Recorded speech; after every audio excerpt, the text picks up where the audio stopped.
Welcome to a very special episode of this live stream where I'm normally programming an NES game live on Twitch, but today we have a special guest. We have Kevin from Kahan Games. Hello. And it is, I'm so excited to have you here. As I was telling you earlier, because we did a little test run to make sure that we could actually accomplish this. I said I especially wanted to get Kevin, and we have Bo also lined up for a similar sort of thing, because part of the reason that I'm doing the whole live stream of NES Programming is because of the NES Assembly Line, which is a podcast that Kevin and Bo both host. So I figured if, I got this idea to get homebrewers on, and it seemed like you guys were the perfect candidates, but I didn't want to make it that you had to come on together because you are two separate people. Yep, not a lot of people know that, but yes, we are different people. And you have different games that you write and different opinions. That to anybody who is to anybody who's listened to the live stream, the podcast, that should be clear. Vastly different opinions. Yeah. But we also agree on many things. So right, yeah. So first of all, to get into that. Thank you for being on here. I really appreciate it. Thank you for having me. It's a different situation being on the receiving end of things for once. Well, so I mean, the thing for me, I wanted to get someone else's perspective on this, because this is normally just me kind of puzzling through how to make the game do what I want. And while I think people do definitely get something out of watching someone doing it for the first time and kind of learning it, I also think that there's a benefit of having someone experienced come on and talk about and in more technical detail than I think you guys can get into on your podcast, because correct me if I'm wrong, I think the podcast is kind of generally aimed at a more casually interested audience. Oh, absolutely. And we've even gotten feedback that what we say on our watering it down type thing is still too technical for a lot of people. So, oh, really? Okay. We do try to generalize everything we say, kind of down to the most common denominator. Yeah, I know it's hard. It's hard because, you're trying to reach as broad an audience as possible to get them interested in homebrew. And a large part of what homebrew is the technical aspect of it, and and learning about it, and kind of deciphering the ancient hardware that is the NES. Yeah, and a lot of the interest that people like you and I, when we look at a project that someone in the community is doing, we can find a lot of interesting things in knowing what they had to do behind the scenes to kind of make it happen. And to the common person just wanting to play the games, they look at things completely different than right. what you and I might see as enjoyable. Right. Yeah. So to start off with, I tricked you, and this is actually an interview, and you now have to write a sorting algorithm in 6502 live on stream, and I'm gonna fail, and it has to be O of n log n complexity. So why don't you start? Share your screen. No. Oh yeah, let's not do that. No, all of those viewers that you just got will be leaving. Yeah, no. I'm teasing, but I did want to get into. So if you can start by talking about some of your background and how you got into, like, I know a little bit of this from the podcast, but like when you got into NES Homebrew, where was Kevin in his life at that point in time? What were you doing? So I had just moved from Florida to Dallas. I grew up here in Florida. I dated a girl in high school, and we sort of lost contact with one another. But when we sort of started talking again, she was living in Dallas. And we sort of reconnected, and I thought it might be fun to go visit her to kind of just see how it would be, because we were sort of hitting it off, talking online again. So I went out there for a couple weeks. It was good. So I wound up actually moving out there and living with her, but it was right in like the 2007 time frame when the economy tanked. Right. So I could not find a job out there to save my life. I had just graduated from college. I had a graphic design degree, but there was just no one hiring. So I was getting really, really depressed with my life because I was, putting in 20 applications a day, getting no calls. And you just start to get discouraged, and you want to find something that will sort of distract you, take your mind off of the depressing aspects of life. So I was really active. That's when Nintendo Age was first sort of starting out, 2007, 2008. And Bunny Boy had he was just starting to put out the Nerdy Night tutorials. He might have had 2 or 3 weeks done. So I came across the threads, and I thought, you know what, it would be kind of cool to make an NES game. I have zero programming background, never programmed a thing in my life. Had always wondered how games were made, but I had zilch. I had zero idea. So, sort of taking the time to read through his weekly tutorials. Having no background, I had nothing to sort of compare it to, or it was really hard for me to make sense of them. But I just kept sort of reading them and rereading them and trying to make sense of them.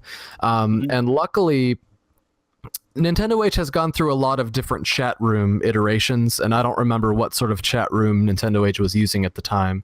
But Bunny Boy has always been a frequenter of whatever chat rooms were available. So as I tried to make sense of these tutorials, I would ask him questions, and God, he has the patience of a saint, because the questions, as someone who knew nothing about programming, I'm sure the questions I was asking them weren't even making sense. But he took the time to sort of answer everything I asked him. And I don't know, somehow we put Frogger together. I would ask him questions every little step. I'd be like, how do I do this? And he would basically walk me through it. And over the course of that game, I sort of learned how to piece things together. And the thing about that, which is kind of amazing to me, is that you had alluded to in the podcast, unless I misunderstood, that was actually a really tough game to make on the NES. Oh yeah. So it wasn't like you chose something and you had probably no idea, because I can't even think about right now what the challenges of that might be, because you look at Frogger and you're like, what's the big deal? It's on the 2600, right? Well, right off the bat, what makes this specific game hard on the NES is right away it has that sprite limitation. So Frogger is constructed of various rows of a lot of cars and a lot of logs. So you can't use sprites to do that. You have to use background with sprite 0 splits on every row going opposite directions.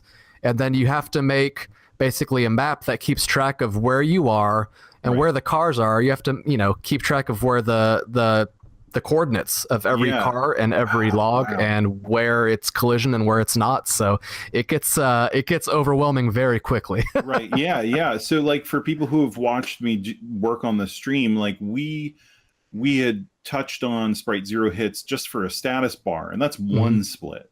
Right. And then we eventually switched over to MMC3 because it does the interrupt for the timer to kind of simplify that process. You didn't do it for one split. You did. I mean, how many splits are there? I want to say 12.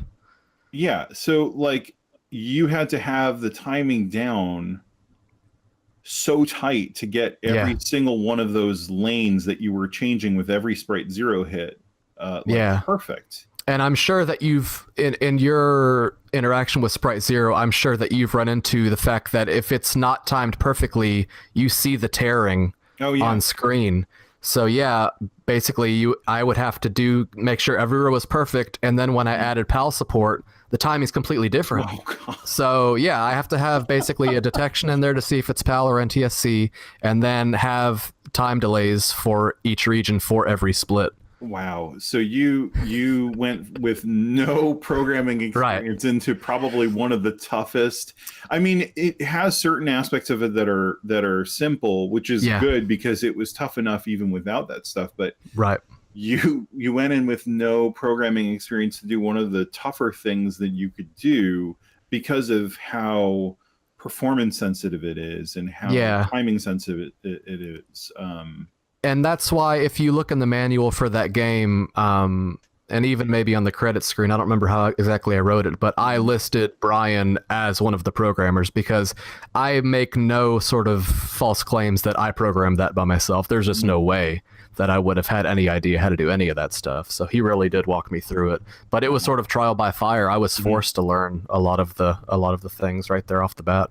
And so when you were getting into that, and you know, I kind of alluded to this earlier when we were chatting, part of what I want to kind of talk about on these discussions is like early frustrations that I think we all have when we start programming on the NES, because of what a limited system it is. Like, what were the, I mean, it sounds like there were a lot, but what were the things that you remember being the most frustrating? Because I think, you know, because people are coming in with similar experiences as you, they're not, I know from personal experience getting into looking at things like 3D graphics and, you know, programming sort of more modern games, you know, you feel like an idiot, right? You go in and you're like, I'm the stupidest person alive. I can't figure out how to do something that's supposed to be the most basic thing.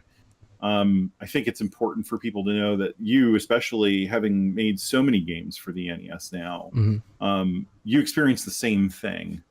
Yeah. And a lot of the problems or challenges that I ran into from the start are still the same challenges that I find myself in, you know, 12 games in. The fact that you have to do so much of the graphical updates on the background itself on the NES because you're so limited with sprites and there are only so many sprites you can have on screen at once. So much of the graphical load you have to basically heap onto the background. And if you're trying to update, you know, more than 20 tiles per frame, you're just constantly, depending on what you have going on in the game at that time, you just start seeing graphical artifacts or flickering or just, and trying to track down exactly what's causing them. In every single game that I do, it's a problem, and you have to like scale things back and come up with tricks like, okay, well, I'll turn off the screen for 3 frames this time and hope no one notices that it's like a little bit more of a delay before the screen turns back on. And like that's a big problem, just dealing with the background in general. But then the attribute tables, you know, you can't make anything look too good, like especially if you're dealing with like 3D graphics for like a graphic adventure game or something.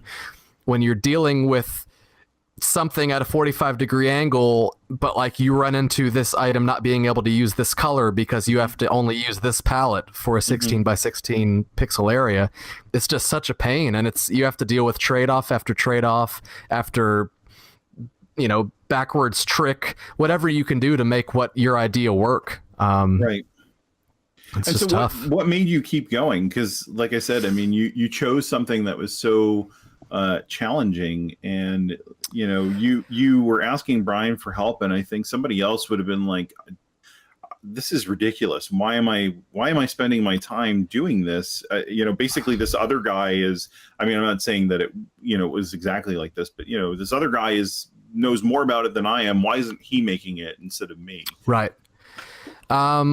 And that's a good question. I think that I have a trait where I sort of enjoy solitude. So the fact that I'm only limited by myself as far as being able to create something. So if I know that if I put in the time and the dedication to just push through this, like there's nothing stopping me except for my own ability to learn. And I take that as a challenge to myself. Like, if someone else can do this, you know, I look at Rob from Sly Dog Studios at the time, and I'm not trying to speak ill of him at all, but at the time, he was a janitor. Hmm. I was like, this dude who's making these awesome games is scrubbing toilets. Like, if he can do this, why can't I? So I'm just looking to my peers saying, these are just normal dudes. Right. They don't have anything that I don't have ability-wise. They might have some programming background, but everyone starts somewhere. So why not me? And that is such an amazing point, because I think the thing that people don't necessarily realize is, I mean, I think there are a core set of people who are involved in homebrew that do have the background in, you know, computer science or hardware engineering. Yeah. You know, so like Brian Bunny Boy from Retro USB, obviously, as you said, super smart guy. He always jokes that he went to school for building supercomputers, and then Cray went out of business. Right. And, you know, so obviously tremendously talented and knowledgeable about homebrew. But then you get other people, you know, like yourself and like Kasumi, and, you know, other people that you probably know that I haven't talked to much. But, you know, like Kasumi, he's on there constantly providing feedback and has this huge amount of technical knowledge. And I remember asking him, you know, oh, so you're a programmer full time? He's like, no way, I could never do that. And you're like, what? You just pointed, you know, you just poked like 10 holes in something that I spent 3 hours kind of putting together. Yeah. And then showed me a demo that you put together in 5 minutes of how to do it properly. Right. You know, and that just blows my mind that there's such a mixture of people, like you said, that are just normal people who are doing this because they love it, and just super talented.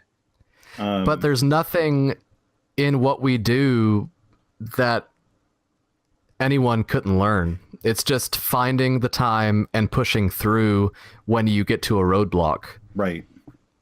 Right. And that's again sort of the idea of, you know, the part of the idea of these videos is to show, like, you know, look, I've been programming since I was 13, you know, and even I get stuck regularly on these streams. And if nobody takes anything else away from my streaming, but, you know, that even people who do this professionally, you know, get stuck on things, right, then I think that's pretty valuable. I mean, you talking about the challenges that you've had doing this, I think is valuable, because people don't understand that. There's always this perception that people who are doing it and are doing it successfully, like, know everything. And right. And no one does. I mean, I follow some professional programmers like Sarah Drasner on Twitter. She's doing, you know, she talks to rooms of people about her programming, and even she says that, like, she looks stuff up online every day, like, to figure out how to do something. No one knows everything. It's just a matter of being able to find ways to find what you're looking for, how to do something. Yeah, exactly. I mean, and that part is absolutely true. There's nobody that I know. I mean, it used to be, because the internet was not something that, you know, even some companies allowed you to have at work. You know, you had to remember how to, you know, code from memory, and you used, you know, your Unix man pages or whatever. But I mean, now it's like there are so few problems that people deal with on a regular basis for their normal day jobs that other people aren't dealing with. You just do a Google search and you can find at least something that will give you a hint, and you'll be like, oh, right, okay, I can use what they're doing for that problem in my problem in a different way.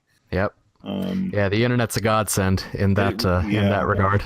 Yeah, we were just talking yesterday, a coworker of mine and we were talking about, you know, dialing up on, you know, 28K or 56K modems to he was on IRC a lot, and just, you know, looking up as much information as he could through that. And It's like I used to take books out of the library because they were too expensive to buy. As a kid, that was all we had.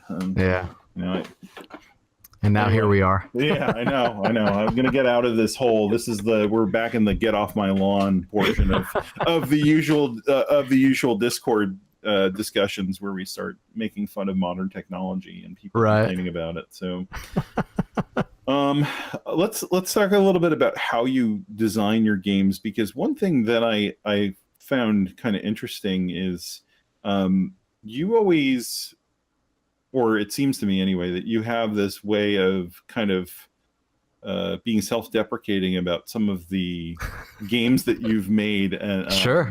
And so, and it's funny because I listened to the beginning of the podcast that just came out today on my way home from work, and Bo said something that was pretty hilarious, because you've said it yourself too, is that the incident is just a Sokoban clone. Well, I don't think we ever spell out in that episode that someone said exactly that, and it's just become a running joke. Oh, okay. Yeah, someone, when I first put out the game, basically said, one person said, "Oh, there's no demo, like I'm not interested in even trying this," and then someone else said, "It's just a Sokoban clone, like there's nothing new here." Right. So we took those two snippets and we basically just repeat them ad nauseum. Well, I mean, so to kind of take that at face value, what I think is interesting about that kind of comment is that what people don't seem to understand about game design and good game design is how it's an evolution of a simple idea into something more complete and more interesting. And it seems like to me, and to be fair, I have not played the incident, and my copy of Study Hall is coming tomorrow. So unfortunately, I could not play the real NES version to compare. Oh, sure. The Pico 8 version, but it seems like to me that your design tends to come from this idea of taking a simple idea and iterating upon it until, like, you're probably so sick of it you never want to see it again. Is that true, or is there more? I mean, it's partially true. A lot of my ideas for games come in some essence from games I've played in the past. So there's an old PC DOS game called Manhunter. At the very end of that game, there's a little mini game where you climb these ropes and dodge fireballs, and I thought, man, it would be cool to remake that on NES. So I started doing it, and I was like, man, I'm really bad at graphics. Maybe I should just make them look like a middle school drew them, because when I was in middle school, I would doodle on paper and draw little tanks and little war scenes. So I thought trying to combine those two ideas would be fun, and then I just kept making levels, and it turned into Study Hall. Which was a lot of fun. But no, I still love playing Study Hall and The Incident, so it's not that I iterate on them until I'm sick of them, but I do try to take sort of simple ideas and push them in as far as I can in unique ways. I try to, because when you boil it down to, like, there really aren't that many unique games. Like, everything can be comparable to something else. Right. But you basically have to take something and build upon it in a unique way if you can. And I think that's where I don't mean to sound arrogant, but I think that's where I excel in taking an idea and sort of twisting a little bit and making something new out of it. Well, I don't think there's I mean, I certainly wouldn't interpret that as arrogance. I mean, I think there's at a fundamental level, all good game design really comes to finding the core of an idea that's fun and trying to tease out what makes it fun, and then how to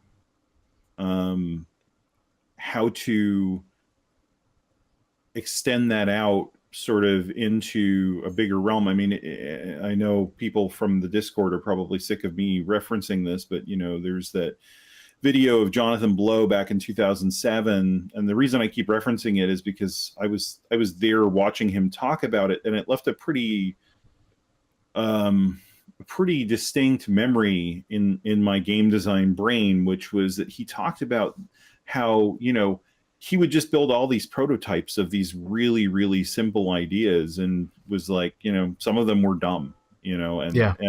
they weren't good games. And then, he hit upon this idea of drawing lines from this other idea he had, and that became the basis of The Witness. And The Witness obviously sold tremendously well, and is a fantastic game. But if you wanted to be really reductionist about it, like, that's all The Witness is drawing lines, right? Right.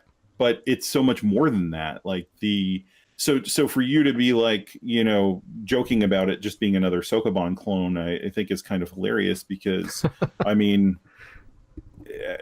you could say that about any game. It's it's just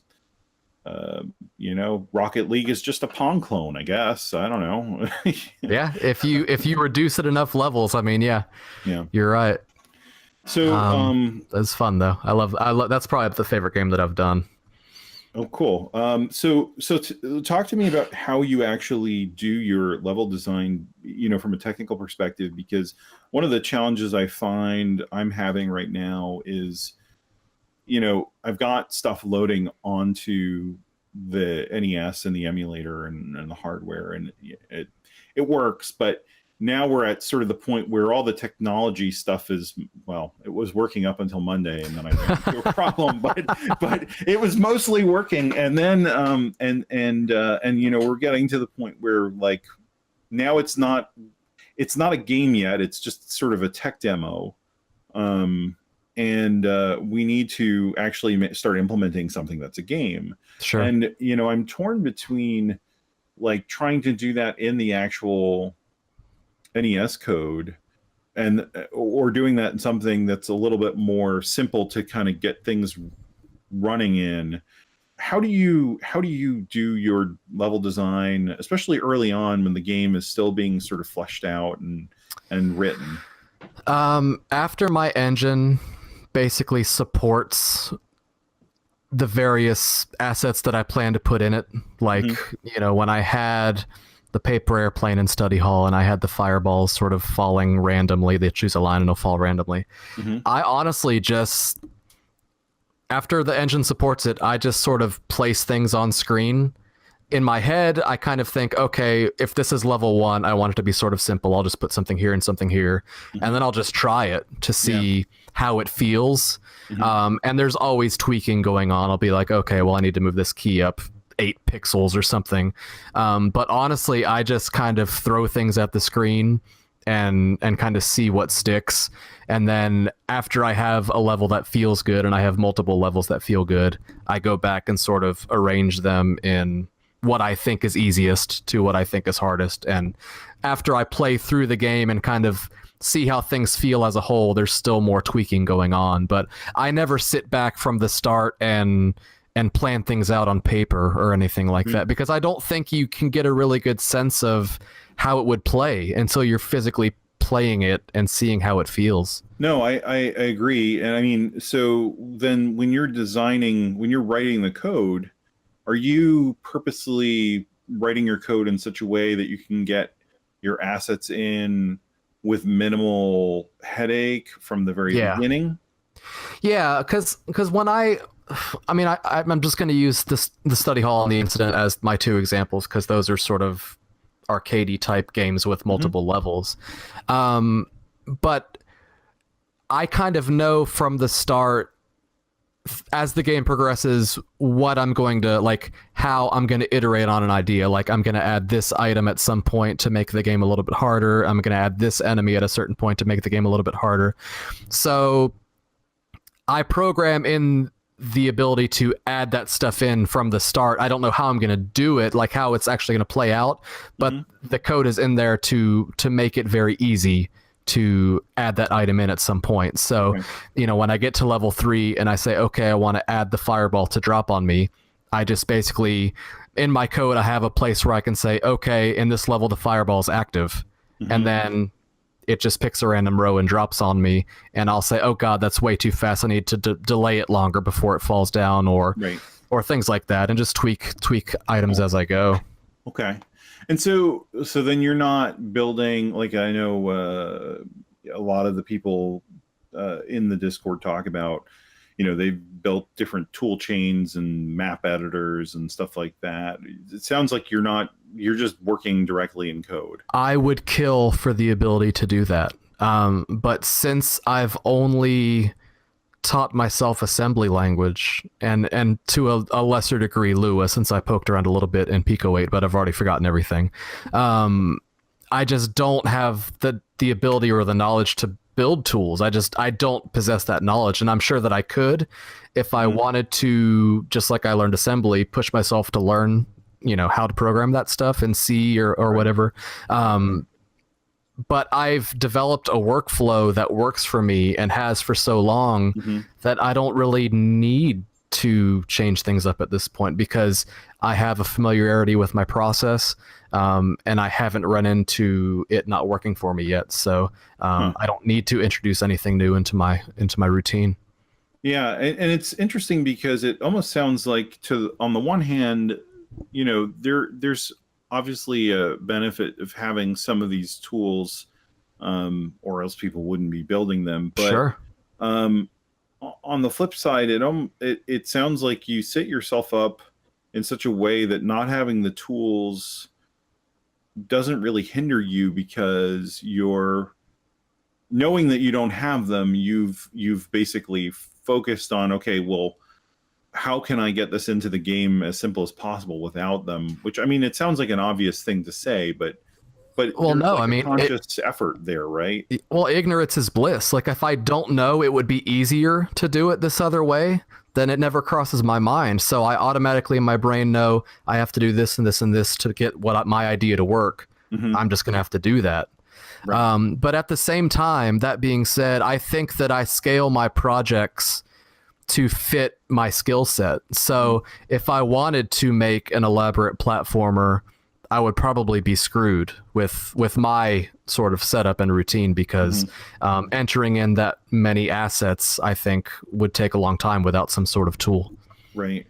Well, it's, I mean, if you look at what, at least at the beginning, it seems like they had at Nintendo when they were starting out, it doesn't seem like it didn't seem like they had that many tools. And I don't know if that's just because nobody's kind of divulged them at this point, and they're lost to time, or if it's just because computers were so slow that any tools you would have would be too slow to actually do things more quickly than you can just do by hand. Because I have posted on the YouTube homepage for all of these.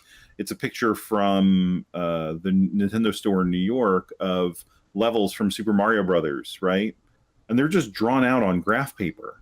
Right. And to me, that seems like it's just, in the absence of good tools, or capable tools, they did what you're doing, and that was their solution to not having a map editor was, Right. well, we'll just use graph paper, and there's whiteout and drawings and annotations and corrections and stuff, but Sure.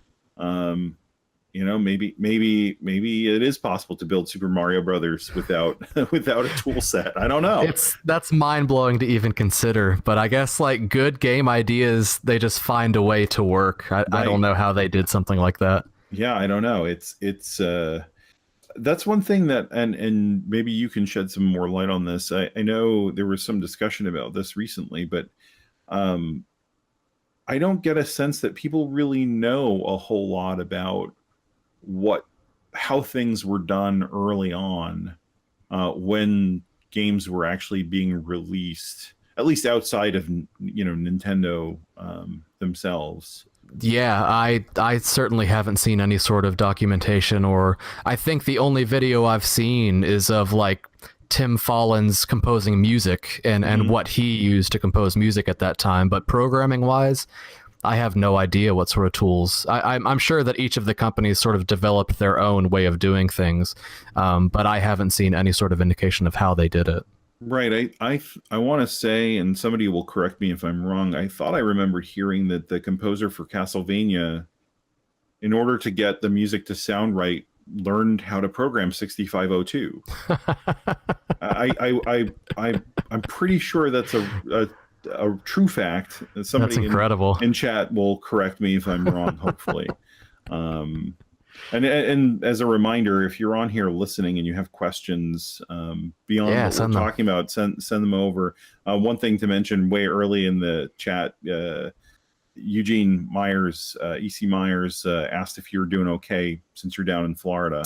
Yeah, the hurricane hit probably 60 miles east of me. So my town escaped barely, but my girlfriend lives basically right where it hit. So they didn't let anyone back into Panama City until this morning. She's been staying here in Crestview, but we're still unsure of basically what sort of damage has been done to her stuff. So that'll be a concern of ours going forward. Yeah, it looks like it was a big mess. Yeah, to understate that. The Panhandle had never been hit with a Category 4 before, so it's the worst that we've ever seen. Man. Paul is saying there's a good interview of Nasser talking about when he coded Final Fantasies. I'll have to check that out. It's mind-blowing to me that they had one guy as the programmer for Final Fantasy. I know. So yeah, I'll have to look if you could link that in the chat, I'd love to see that. Yeah. So we kind of touched upon this, but I was curious, what was the first problem you hit with it, Homebrew, that made you just want to say, forget it, I'm done, I don't want to? I'm sure you would have used stronger words, but I'm trying not to.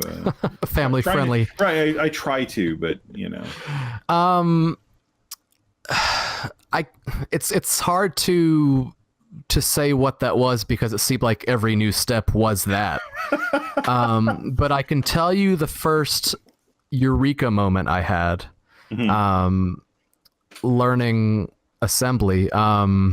I was trying to get, and I don't even think I accomplished this before I released Frogger, but I was trying to make it to where when the frog hopped, it would show him outstretched for a few frames and then back to a slightly stretched in standing position. So I wanted to animate him to show him jumping.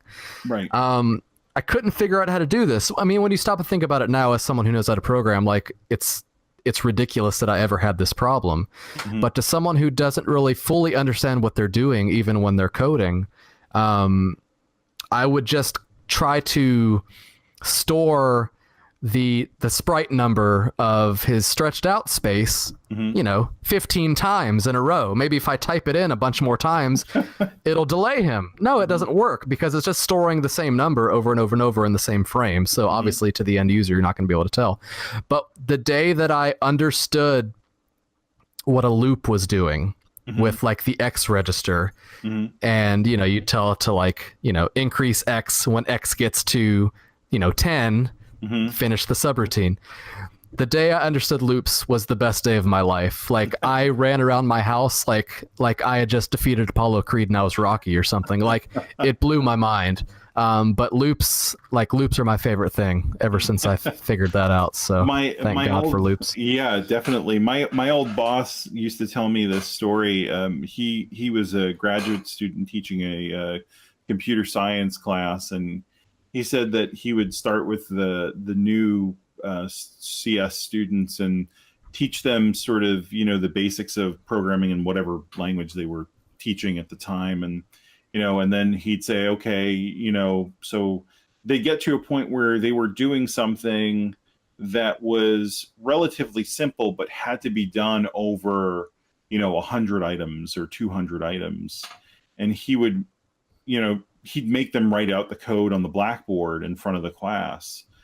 And then they get to a point where they, were doing that. And he'd say, all right, well, I guess we have to write it 200 times. Right.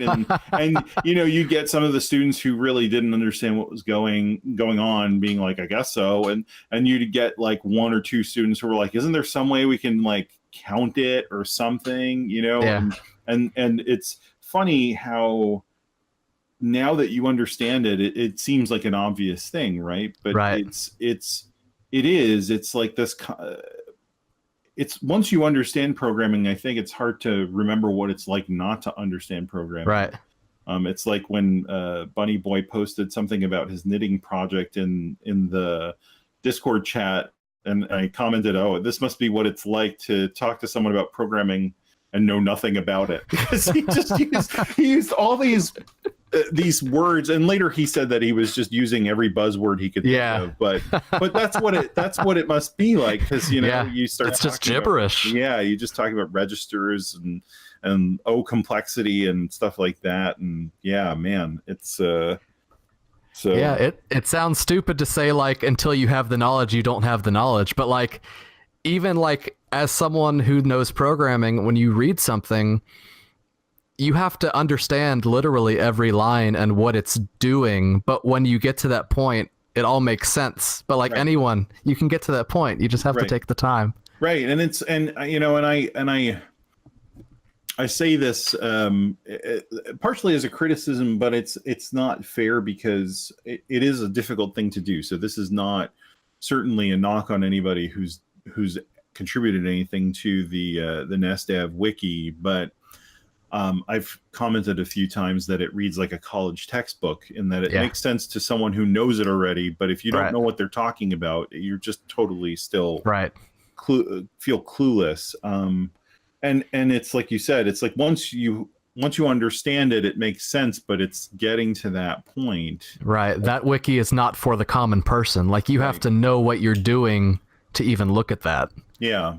And in the end, it's a lot of just, as I've found out, you kind of read it, you kind of vaguely understand it, and then you have and then you go to implement it and you're wrong, and it doesn't work, and you're like, okay, what did I mess up? And you play with it, and then you figure out what was wrong, and you're like, oh, that's what they meant by that, that 3-word sentence that you kind of glossed over, And I found that even Bunny Boy's tutorials, and I've heard this from a couple people that have looked at them, like, they can still be a little too technical for the common person to get to. So I actually wrote my own set of, I think, are a little bit easier tutorials that I never posted online, because I never wanted to face the criticism of people that know more than me. But if anyone is watching this and you've tried the Nerdy Nights and you didn't quite understand them or get through them, if you want to send me a tweet at a ton of glaciers, you could try mine and see how they work for you. Maybe it'll get you over the hump. And that's not to say that Nerdy Nights is bad or anything, because God, no. It's especially, I think it's really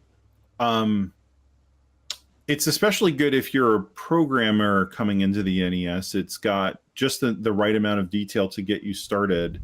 I think where, like you said, it's a little bit tough is if someone is totally unfamiliar. I mean, we've had people come into the Discord who don't even know how to install CC65, because it's command line and there is no installer. And so it's like you really, for some people, have to start at the very beginning, and that's not a knock on anybody, because I mean, it looks like you are familiar with you've been posting stuff about gaming in DOS, and so you at least had some familiarity with that, I guess, right? Absolutely. And so I think that did me a lot of good, like being familiar with what to do on a command line. If you're just looking at Notepad and you have to figure out how to make a command happen, having some sort of background in that department helped a lot. But I mean, to the average person, if you say, run this batch file, if you're writing a tutorial that says, okay, run this batch file, if someone doesn't know what a batch file is or how to run one, I know it sounds ridiculous to you or I, but like, some people need to be explained how to do something like that. So breaking down things one step further and spelling things out, I think, could benefit some people. Yeah, and it makes it cumbersome. I think there's always the need to have, I think, different tutorials for different levels of people with different experiences. And absolutely. So, I think you should definitely put out a supplement to Nerdy Nights and and have it, maybe it's like Nerdy Nights for Dummies or something. Dummy Nights. Because especially with the advent of the NES Classic systems, which, like them or hate them, seem to have really brought back people's nostalgia for NES games, which, I think is kind of it's a double-edged sword, because a lot of people remember NES games fondly, but as well, I know maybe Derek won't agree, but there are a lot of terrible games for the NES. Oh God, yeah, probably 90% of them. Yeah, and so, but people don't seem to remember that, and it's kind of brought back this nostalgia for the NES games, and people now are coming in and seeing that there are new NES games, which is, I think kind of mind blowing to people. And then on top of it, you have something like NES Maker, which, whatever your opinion is on it, is bringing in a whole bunch of new people right to the scene, some of whom will, we kind of know that they're not interested in learning the coding side of things, which I understand. I mean, that's not for everybody. Absolutely. But there are a number of people who, because of that, are looking for tutorials. They're doing searches on YouTube. They're coming into the Discord. They're asking questions. And I don't know if you get a lot of emails or not of people, but I get at least a couple comments here and there of people who are on the NES Maker beta and just looking for anything to be able to get their game off the ground. Yeah, I think it's going to be very interesting seeing, in a few months when sort of the newness of NES Maker blows over, because, in anything, and I'm the same way, if I have the slightest interest in something and I find a tool that says, oh, you can do what you want to do with this tool, I'll give it a try. And if it doesn't sort of immediately, if I don't see that actually being attainable pretty quickly, I give up. So I think it's going to be interesting in a few months to see what sort of people are sticking around and delving in further, saying, okay, NES Maker maybe can't do what I wanted it to do originally, but I still want to do what I want to do. What can I find that gets me there? Right. And regardless of how that ends up, in the end, in terms of the success of NES Maker or not, I think the interesting thing is that they've taken on a pretty steep challenge. I mean, it's hard to make an NES game in the first place. Right. To make a tool to make an NES game that's not specifically specialized is also really tough.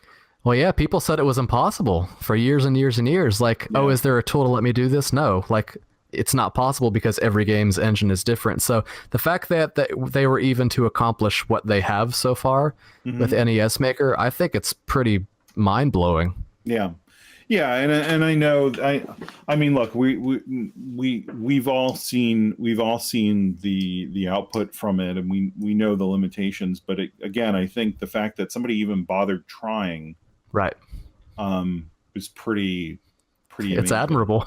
yeah. I mean, there's that quote about the company or the guy who had the vision of the transatlantic cable, right? And it got done, and afterwards he said, if I had known how hard it was going to be, I wouldn't have done it, right? I mean, I kind of feel like it's going to be a similar thing, because it's a hard thing. Yeah. It's and it can't be encouraging when you're approaching people who are super talented in this space, and they're telling you, why are you wasting your time? It can't be done. Which is hard, because I find that the community overall is pretty welcoming and positive. So, I mean, I feel like that might be indicative of what a real challenge it is. And that brings me to something I wanted to talk about too, is like the community as a whole. How do you think that's, how do you feel like that's changed over the years since you got started? Because you've been doing this, you said, since like 2007, right? Yeah. It's tough. I mean, at the beginning, I don't think there definitely weren't many people finishing games. There were a lot of people doing little tech demos and showing sort of what is possible on the NES. Mm-hmm. But there weren't a lot of people actually making full games, which was bizarre to me because, like, if you have the capabilities, why wouldn't you want to do that? But it seemed like a lot of the people that knew the most had no interest in making full games. They were just sort of, they wanted to see, oh, can I get it to do this? Oh, and if I do, I'm going to document it just to show that I did it, and the other smart people will be impressed. So it was a community of people just sort of seeing what the system could do, because in the grand scheme of things, it's come a long way in 10 years, but back then people were still figuring things out, and a lot of stuff had been figured out, but but I think Bunny Boy's Nerdy Nights tutorials really opened the door to it being accessible, and more people sort of started flooding in. And I think as more people started being introduced to it, the people that were there were very welcoming, because it's like, oh, this other guy wants to make a full game. Awesome. Like, I want to help you do this, because like it's only going to benefit the entire community. Right. So I think as the years went on, I think that it's been overwhelmingly positive, because when you find other people who are into like making old NES games, like I know in real life when I go to work and I come home and the people I interact with, like they think it's cool, but they don't really care. Like I can't sit there and talk to them about it, for 4 hours and them give a crap. But finding people online who say they want to do the same thing that I'm doing, like why would I not want to be welcoming to them and like try to do everything I can to help them? So I think that the community's changed in that it's grown, and it's only grown in a positive way, because the people who are making games and finishing games, that wasn't common back then. So finishing projects now and finding other people that are encouraging me and other people to finish projects, it's just awesome. Yeah, no, and that's an interesting contrast. I think the other thing that I really appreciated coming into this was, I mean, and you and Bo do a really good job of conveying this on the podcast, but it wasn't clear to me by listening to the podcast alone that the sincerity and the care about what's being done is kind of universal. And like you said, I think it's because it's an old system, and in a certain sense, it's like, I mean, maybe more so now they do. Maybe there's you were joking about that on the podcast, the homebrew bubble, right? But but there is this group of people that do really care about the thing, and they're doing it because they love doing it. And yeah,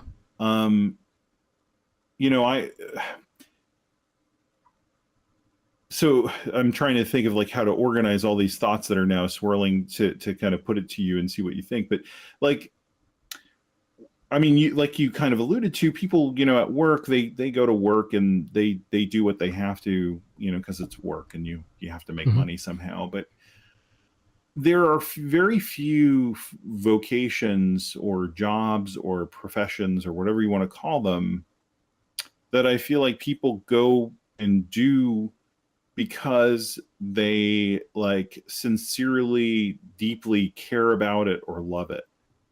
I can think of a couple off the top of my head, and I've been listening to I don't know if you know who Rob Paulson is. He's a voice actor. Isn't that what they called that guy in Fight Club, Robert Paulson? Is it? He did the voice of Pinky from Pinky and the Brain. And Yakko from Animaniacs, and he does a podcast about where he interviews voice actors. And I feel like it's the same thing. You listen to them talk about what they do, I mean, and granted, it's a cool job, right? Like it's they go in Absolutely. and they do voices and they get paid a lot of money to do it, but they love what they do. And listening to you and Bo and talking to folks in the Discord and listening to the interviews that you do and like even the Micromages Kickstarter, the video that they put together, like you could tell there's like this real care and love that goes into what's being done that I don't think happens often, just in general. Well, yeah, and I think, and I don't know kind of what everyone else's background is, but when I think back to the mid 80s and early 90s during the NES's lifespan, Mm-hmm. when I think back to my time playing those games, and I'm sure, you know, nostalgia is a big part of it, but just like thinking about how happy I was and how just like sitting down to play Ninja Turtles at my grandma's house in Ohio, like Mm-hmm. I just have these memories burned into my head. So the fact that I can make a sprite go across the screen Mm-hmm. on the very same system Mm-hmm. that I have these very intense, like deep feelings and memories of, like, I can't think of anything better than that. I can create new games on that very same system. Right. Like when I stop and think about that, it blows my mind. And I know it sounds silly, or maybe I'm being dramatic, but it's just so special to me. So like the fact that I can share that with other people Mm-hmm. who care at least to some degree the same way that I do. Right. I don't know how many scenes like you can find something like that in.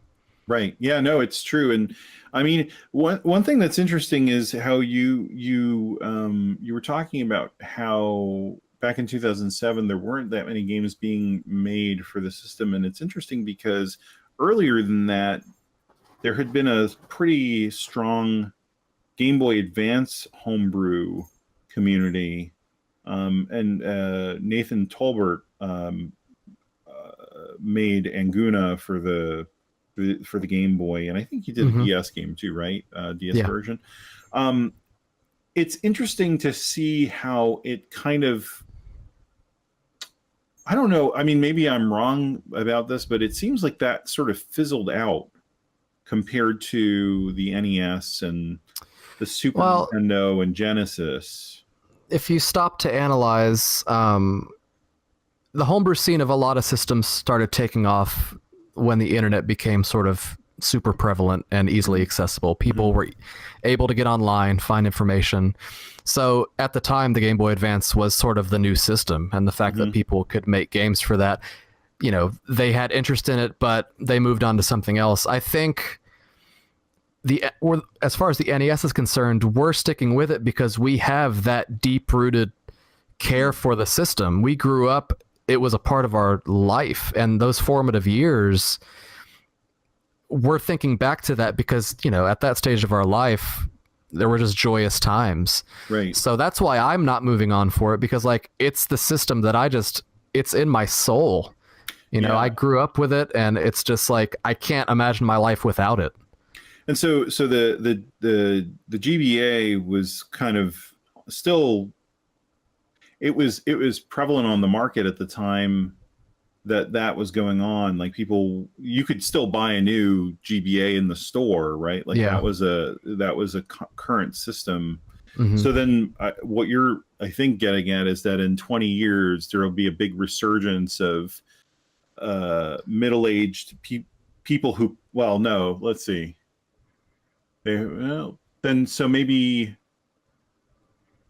in like 10 years there'll be a resurgence of GBA homebrew of all the people who grew up and were young playing the Game Boy Advance.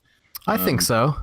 I think that, you know, I think Super Nintendo hasn't taken off because the tools required to make a game for Super Nintendo, I think, are a little bit more complicated than the NES. And I think because GBA can be programmed with a modern language, as far as I know, Yeah. making the tools to make something like that is doable for a single person. Yeah. I think that the Super Nintendo and maybe some of the other systems from the mid 90s, I think that they're going to be a little bit harder to have a community grow from. Yeah. The GBA you can program in C for the most part. Only the really timing critical stuff needs to be in assembler. But that is an interesting point, because like the Super Nintendo, although it's similar in power to the Game Boy Advance, it does still require the use of assembly, because the CPU is not quite as powerful, even though the graphics capabilities are very similar. Yeah. And definitely take everything I say with a grain of salt, because I don't know what I'm talking about. These are just theories. Yeah, no, I'm just speculating too. Sure. Eugene is signing off for now. So thanks. Oh man, thanks for stopping by. Right, yeah. I hope to see you at MagFest. Oh yeah, so let's talk about that a little bit, because I promised you that we wouldn't do too long, because you've got your evening and you've got work tomorrow, I assume. So, so you're going to be at MagFest. I'm going to be at MagFest. Yes, awesome. So it's I'm excited to actually meet a bunch of you guys in person. Because again, that's the other thing. So I told my wife about when I first started talking to everybody about all the shows and how everybody goes to all the shows, and I was so excited about it because of that sort of deep-seated love and abiding reverence that everybody has for the system, but also that everybody is just so cool, and really into the scene. And so I told you we went to Long Island Retro Gaming Expo, and that was a cool show, but she was like, yeah, I'm done. Have fun. So you're going to be there the whole time? Absolutely. Yeah, we're flying in, I think, on Thursday afternoon, and then we'll leave on, I think we're leaving on Sunday. Okay. But yeah, I'll be there definitely the whole time. Cool. We're staying at the hotel. Yeah, I'm going to drive down on that Wednesday before, because I have an uncle that lives down in Maryland, and then I'll be there Thursday till probably Saturday. Okay. So that'll be cool, and be good to get everybody together. I've already promised several people that I owe them at least one beer. So. It's the only reason I'm going. So let's see. To wrap it up, I feel like every interview or question, sort of chat show has their ending that they do, that they have to repeat with all their guests. And so what I wanted to do was I wanted to start with, and we'll see if I have to change these because they suck or what, but favorite licensed game? I have to go with The Legend of Zelda. Okay. Yeah, that's I feel like it's a safe answer, but I just played too much of that game growing up to give anything else. I mean, I just have it memorized frontwards and backwards. Yeah, I feel the same way. That was my go-to game. The game that from the licensed era that you hate the most? Ooh, that's a tough question. Hate the most, because there are so many games that are so bad, right? And I could tell you, I mean, I don't hate the game. I think it was more so I was so disappointed when I got it, because as a kid, I wasn't like I didn't have a lot of games, and so when you went and bought a game, if it was disappointing or bad, you were just like, oh my god, I can't believe I just wasted all this money on this game. And that's a Boyna's Blob. I don't know. I just, to this day, it sounds like a cool game. And I remember the Nintendo Power episode where they were, not episode, the issue where they talked about it, and just being like, oh, what is this? Yeah. I feel like it would be, and I don't know if it's fair to say, because I'm only saying this because I never played the game growing up, but there are certain games that have a bit of sort of people look at with reverence or whatever, and I went back to try to play them, but Wizards and Warriors, I thought the controls were just super clunky, Yeah. Like those early games that they just don't feel good, and if you didn't grow up playing it, I don't think that you would find enjoyment out of it. But I was very disappointed with that game. Yeah, I went back to that one recently, and I remember as a kid feeling frustrated with how clunky it felt. Mm-hmm. And coming back to it as an adult, I at least felt like I could get better at it if I wanted to. But I just didn't want to. Right, that's what I was gonna say. Do you? Yeah, yeah. Somebody, Rick in the chat said Teenage Mutant Ninja Turtles. You know, Oh, that game's awesome. it was disappointing in the sense that it wasn't what I expected, but after getting over that, I actually really loved that game. And it was freaking hard. Like the dam level was so, like, it was a damn level, right? Like, there's almost a puzzle aspect to it because you like certain characters work better in certain areas, and you just have to learn which ones to use and where. yeah, no, and it's hard. I mean, like, I still haven't beaten that one, but if somebody said, well, your punishment is you have to play Teenage Mutant Ninja Turtles or A Boy and His Blob, I'd choose Teenage Mutant Ninja Turtles Any day. Yeah, no, it was fun. I like it was just a tough game.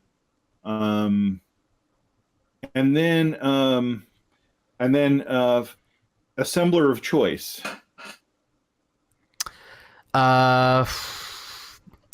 NES ASM. Still, huh? Yeah. We're never going to get you off that or using source control, are we? No, well, to be honest, I tried source control, but I didn't get familiar enough with it to where it was just second nature. Like it always felt like, oh crap, I have to go back and push this or something like that. Right. So if I can find out a way to sort of add it effortlessly into my routine, I would love to do it, because there have been so many times where like I get to a certain point and I just break the game and I have to just like Control Z a bunch and like, let me try it from here. Okay, this isn't quite far back enough. Like if I had source control, it'd be so easy to just like, okay, let me start from this location. Yeah, and that's assuming. I mean, there's source control doesn't fix everything, obviously, because you have to have committed a bunch of times in between, it working and then you breaking it, which is tough. But all right, so NES. So I think that's what we're going to start with. We're going to start with favorite licensed game, your most hated licensed game, and your favorite assembler. No, that's good. As a home brewer, and then. Anybody on the chat have any questions you want to ask Kevin or me or both of us? Yeah, make them good. Yeah.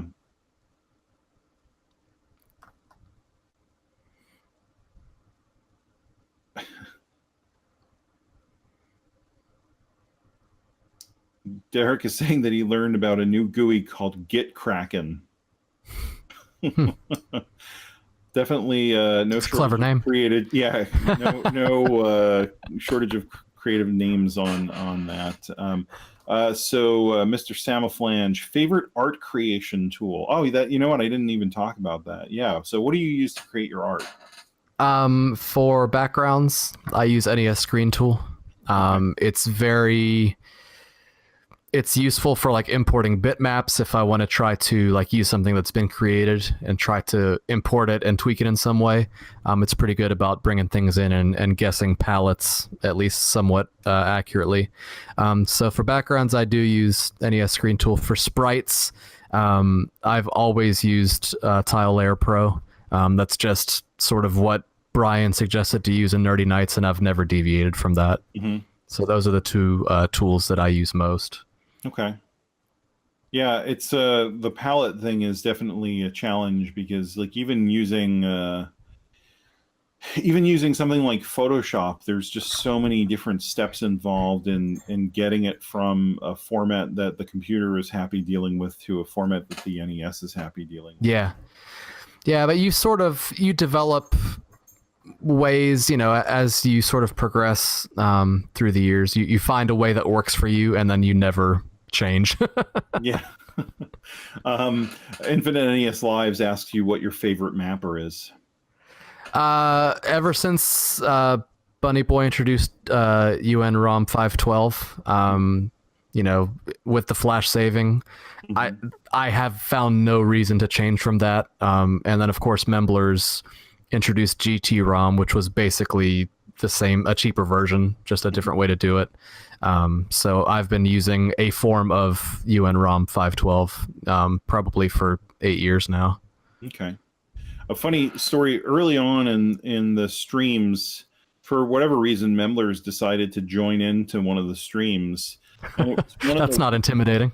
well, I wasn't expecting it because I mean, you figure what does he need to learn about NES programming? And and I of course hit this really serious problem that I couldn't figure out. And I kind of jokingly, if I'm remembering this right, was like, Memblers, any ideas? And he suggested one thing that I had checked, but I double checked it just to make sure. And then he was kind of like, yeah, I don't know, weird.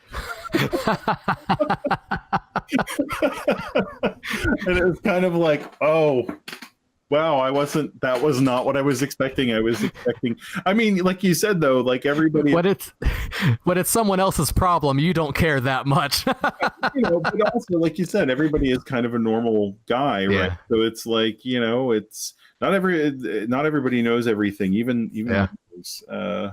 So that was pretty funny. Any other questions from anybody? Doesn't look like it. It looks like we've exhausted everything that everybody ever wanted to know about you, Kevin. Well, I'm not that interesting of a guy, so. But all right, well, so then we'll wrap this, and I just wanted to say thank you again. I really appreciate you spending the time to chat with me about this. It was a lot of fun. Definitely. And where can people find you online? I'm on Twitter at a ton of glaciers. You can find my website at khangames.com, which is KHAN, Con Games, if you want to pronounce it like that. But you'd be wrong. I'm on Nintendo Age as Khan Games. You can find me. If you search for me, you'll find me somewhere. Right. And then also people need to check out, if they're not already listening to it, the NES Assembly Line podcast, which is, I think, pretty much anywhere that podcasts can be found. Yep. Is that right? And yeah, iTunes, Google Play Store. It's on SoundCloud. If you Google it, you'll find it somewhere that you can listen to it. Yeah, and then you guys have a Patreon too, which I like the way that you guys did that, where you only collect for the episodes you release, not like these other moochers who get money every month regardless of what they've done. Right. And we try to release one a month, but with both of our schedules trying to coordinate, and then whoever we're interviewing for the respective episodes, it takes a lot of work. And then editing the episodes takes anywhere from 5 to 20 hours depending. So we do our best to get them out, but yeah, we have a Patreon. We honestly have way more support than we expected, so we really appreciate everyone out there who cares enough about what we're doing to donate. So I don't know if I should ask this, because Derek is obviously trolling you a little bit. He wanted to know how you did your fills for the Risk game you're working on. Oh, that was with a tool. Kasumi made that tool for me, and he did it in about 5 minutes. Yeah, that was kind of great. I really liked seeing that in real time, because there were a couple of people who were trying to figure out how to do that. Yeah. In Python or something, and like 5 minutes later, Kasumi kind of popped out of nowhere with it's like, here, it's done. I thought he was joking. Like, I thought he just sent me like a dummy file, but I opened it up and sure enough, it was done. Joke about that kind of stuff. Yeah, that guy's brilliant for sure. So, all right, Kevin, thanks a lot. I appreciate you being on here, and I'll see you on Discord and Magfest, and have a great night. All right. Thank you too, and thank you for everyone who's watching. I appreciate you. All right. Have a good one.